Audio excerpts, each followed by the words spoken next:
નમસ્કાર, જય હિન્દ, જય ભારત, જય જય ગરવી ગુજરાત. હું વિનય ચૌહાણ એક વિડીયો લઈને આપની સામે આવ્યો છું.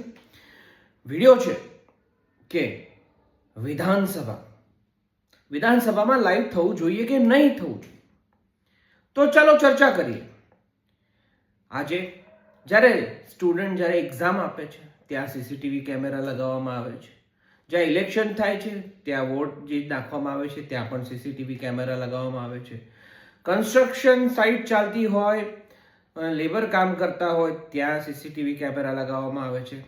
દરેક દુકાનોમાં પોલીસ દ્વારા એક અહેવાલ જાહેર કરવામાં આવ્યો છે, એક જાહેરનામું બહાર પાડવામાં આવ્યું છે કે સીસીટીવી કેમેરા ત્યાં ફરજિયાત લગાવવા જરૂરી છે અને ત્યાં જરૂરી છે કે ત્યાં જે ચાલતી એક્ટિવિટી રેકોર્ડ થાય અને જરૂર પડે તો માંગવામાં આવે.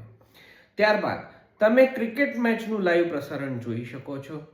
તમે દુનિયાની જેટલી પણ સંસદ છે એનું લાઈવ પ્રસારણ થાય છે. ભારત દેશનું પણ સંસદના બંને સંસદની અંદર લાઈવ પ્રસારણ કરવામાં આવે છે, જેની અંદર બતાવવામાં આવે છે કે જેને આપણે વોટ આપીને આપણને સદનની અંદર મોકલવામાં આવ્યો છે અથવા સંસદમાં મોકલવામાં આવ્યો છે અથવા તો વિધાનસભામાં મોકલવામાં આવ્યો છે, એ વ્યક્તિ કેવો છે, એનું પરફોર્મન્સ કેવું છે, એ માણસ જે આપણે માટે અહીં વોટ માગતો હતો, એ આપણું કામ કરવાનો દાવો કરતો હતો, એ કેવું પરફોર્મન્સ ત્યાં આપી રહ્યો છે એ જાણવાનું માટે સંસદમાં તો લાઈવ થાય છે, રાજ્યસભામાં પણ લાઈવ થાય છે, પરંતુ ગુજરાત રાજ્યનું આ એક અનોખું વિધાનસભાનું સંસદ છે, એક ભવન છે, જેની અંદર આપણા જે વિધાયકો છે, જે ધારાસભ્યો છે, તે આપણા માટે કાયદા અને આપણા માટે યોજનાઓનું ઘડતર કરતા હોય છે, પરંતુ એનું લાઈવ પ્રસારણ થતું નથી. જેમાં સવાલ અને જવાબોનું લાઈવ પ્રસારણ થતું નથી. હું કહું છું કેમ થતું નથી. મારો અંદાજો છે કે ગુજરાત રાજ્યની અંદર જે ધારાસભ્યો છે, જે ભાજપના ધારાસભ્યો છે, એ ધારાસભ્યો બિલકુલ ભણેલા નથી, જેમને સવાલ કરતા આવડતું નથી, જેમને કોઈ બી જે રીતે સવાલ કરવાનો હોય છે તર્ક મૂકતા આવડતું નથી, તથ્ય મૂકતા આવડતું નથી.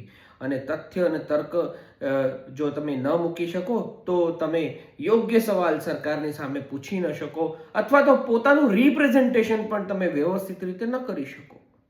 આ પરિસ્થિતિ છે ગુજરાતમાં.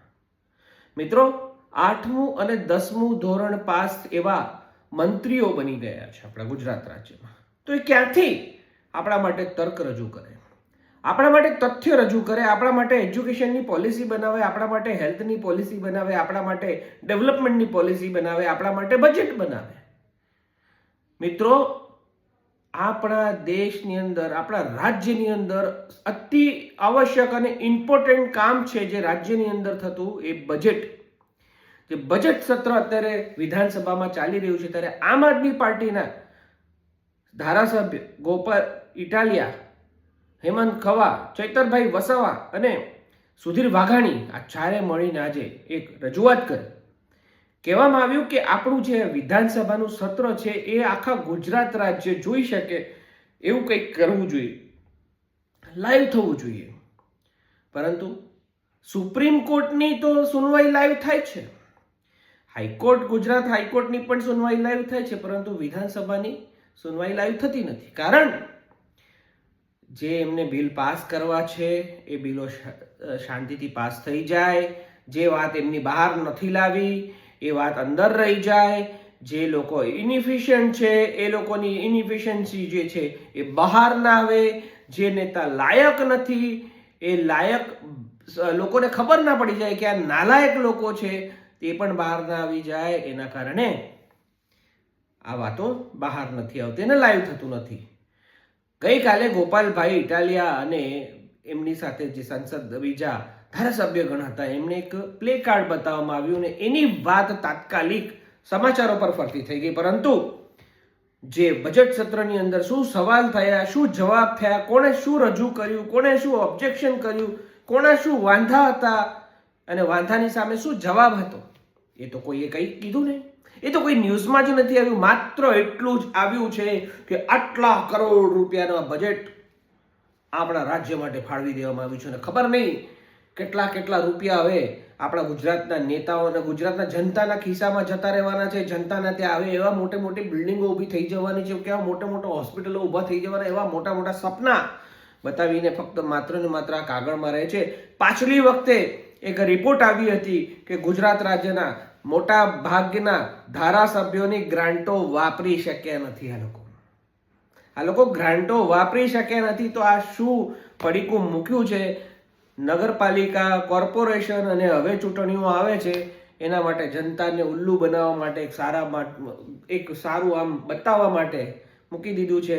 પરંતુ એ બજેટમાં તમે જોશો તો હેલ્થ પર કોઈ ખર્ચો કર્યો નથી, એજ્યુકેશન પર કોઈ ખર્ચો કર્યો નથી. આપણા ગુજરાત રાજ્યની કોઈ બ્લુ પ્રિન્ટ આપણે મૂક્યું નથી કે આગલા 10 વર્ષની અંદર ગુજરાત કેવું હશે, આપણે એજ્યુકેશનની અંદર શું કરવા જઈ રહ્યા છો.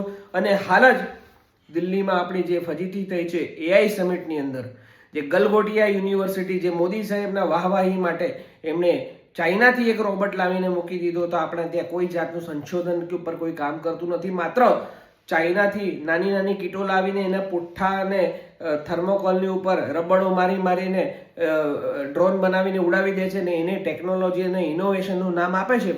એ સાવ ખોટી વાત છે. એના ઉપર આપણે ઇન્વેસ્ટ કરવું જોઈએ. ચાઇનાએ જે રીતે ઇન્વેસ્ટ કર્યા છે એ રીતે આપણે થોડું તો એની ઉપર જોવું જોઈએ.